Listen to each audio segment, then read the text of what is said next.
আমরা এমসি কলেজের ছাত্র হিসেবে গর্ববোধ করতাম, কিন্তু এই এমসি কলেজের 128 বছরের ঐতিহ্যকে যারা কলঙ্কিত করে, বিভিন্নভাবে কলুষিত করেছে, আমরা তাদের যথোপযুক্ত বিচার চাই।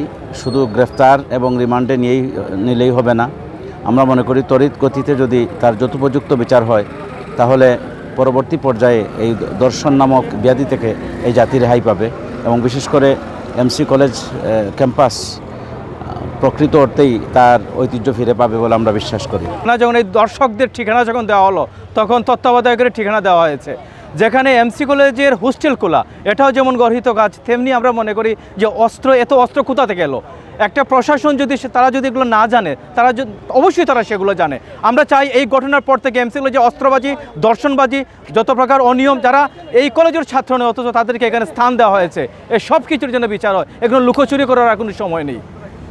আমি আনোয়ার উদ্দিন আহমদ রুনু, 92-93 তৃতীয় ছাত্রাবাসর ছাত্রাধিনায়কের ভূমিকায় ছিলাম। আসলেও এই ঘটনা শুনে আমি সুদূর স্পেনে থাকি, আমার মেয়ের পরীক্ষার কারণে এবং করোনার কারণে দেশে ছিলাম। এই ঘটনাটা যখন গত শুক্রবারে ঘটেছিল, শোনার পরে আসলে কী যে বলবো, বাসায় খুঁজে পাইতেছি না। আমাদের ঐতিহ্যবাহী এই সিলেট এমসি কলেজকে, ছাত্রাবাসকে এইভাবে যে তারা কলুষিত করবে, এটা আমি চিন্তা করতেও পারি না। আমরা এক সময় স্টুডেন্ট ছিলাম, আমরা তো সন্ধ্যার পরে হোস্টেলের বাইরে হতাম না, অথচ তারা এইভাবে যে সন্ত্রাসী করলো, এদেরকে ঘৃণা করার মতন আমার কোনো ভাষা নাই। তবুও আমি এদেরকে আমার প্রাক্তন ছাত্রবৃন্দের পক্ষ থেকে ধিক্কার জানাই। ঐতিহ্যের কলেজে আজ কলঙ্কিত হয়েছে। গত 25 তারিখ রাতে যে গণধর্ষণের শিকার হয়েছে আমাদের বোন, আমরা তার তীব্র প্রতিবাদ জানাই এবং আমি মনে করি বিগত সময়ে আপনারা জানেন এই ঐতিহ্যবাহী ছাত্রাবাস ছাত্রলীগ নামধারী একদল বখাটেরা পুড়িয়ে দিয়েছিল। সেই সময় যদি সঠিকভাবে এই ধরনের যে নির্মম বর্বর যে কাণ্ড ঘটিয়েছিল, ছাত্রাবাস পুড়িয়ে দেওয়ার যে নির্মমতা, সেটার যদি সুষ্ঠু বিচার হতো এবং এই যে সারা বাংলাদেশে আজ যে ধর্ষণের মতো একটি মহামারী দেখা দিয়েছে, আমরা দেখি যে বিচারের দীর্ঘসূত্রিতা এবং কোনো ক্ষেত্রে ক্ষমতার প্রভাবে যে আসামিরা পার পেয়ে যায়, সেই জায়গাগুলো যদি বন্ধ করা যায়, তাইলে এ ধরনের হত্যা, খুন, রাহাজানি, ধর্ষণ, বিশেষ করে এমসি কলেজের ঘটনা, সেই ঘটনাটি আমরা মনে করি যে এই ধরনের ঘটনা রোধ করা যাবে। মুরারইজাত কলেজের 3rd ব্লকের প্রাক্তন ছাত্র হিসাবে এই প্রতিষ্ঠান নিয়ে শুধু আমি নই, সারা দেশ সারা বিশ্ব এই প্রতিষ্ঠান নিয়ে গর্ববোধ করে। কিন্তু বিগত দিনে যে ন্যাক্কারজনক এই ঘটনা ঘটেছে,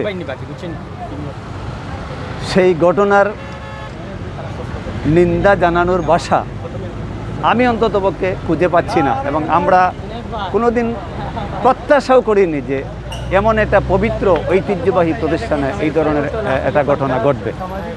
এবং আমি মনে করি এবং আমি প্রত্যাশা করব যে এই ধরনের ন্যাক্কারজনক ঘটনা যারা ঘটিয়েছে তাদের যেন দৃষ্টান্তমূলক শাস্তি হয় এবং ভবিষ্যতে যেন এদের শাস্তি দেখে, এই কুলাঙ্গারদের শাস্তি দেখে ভবিষ্যতে যেন এই ধরনের ঘটনা, গর্হিত কাজ করতে যেন কেউ সাহস না পায়। একজন শিক্ষার্থী এত বড় ধরনের অপরাধের সাথে জড়িত হবে, ইট ইজ ইনকনসিভেবল। আমরা এমসি কলেজের ছাত্র ছিলাম, এই ক্যাম্পাসে দীর্ঘদিন থেকেছি, কিন্তু কোনো দিন কোনো দুর্ঘটনা ঘটে নাই।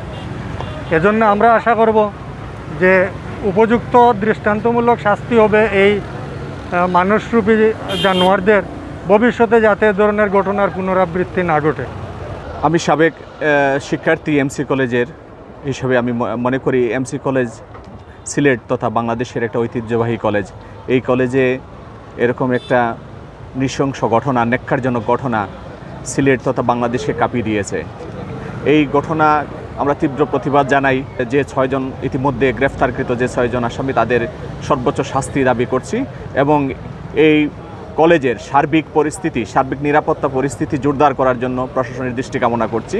একজন মহিলাকে ধরে নিয়ে গিয়ে এরকম রেপিংরা তাদের এই কার্যক্রমটা চালালো, সেটাই আমার কাছে আশ্চর্যজনক লাগতেছে। তারা কিভাবে এই কাজটা করতে পারে এবং তারা কোথায় সেই শক্তিটা পায় যে এরকম একটা ঐতিহ্যবাহী শিক্ষা প্রতিষ্ঠানের ভিতরে এরকম একটা নৃশংস কাজ তারা করলো। এটা হলো কথা। এই জন্য তাদের দৃষ্টান্তমূলক শাস্তি দেওয়া আমি দাবি করতেছি, যাতে তাদের শাস্তি দেখে পরবর্তী জেনারেশনের কেউ না কেউ এই ধরনের কাজ করতে একবার চিন্তা করবে যে এটা করা যায় কি না। এই হচ্ছে আমার দাবি, তাদের একটা এমন দৃষ্টান্তমূলক শাস্তি দেওয়া হোক যাতে সবাই সেটাকে মনে রেখে ভয়ে কেঁপে ওঠে যে এই কাজগুলো কী পরিমাণে ঘৃণ্য।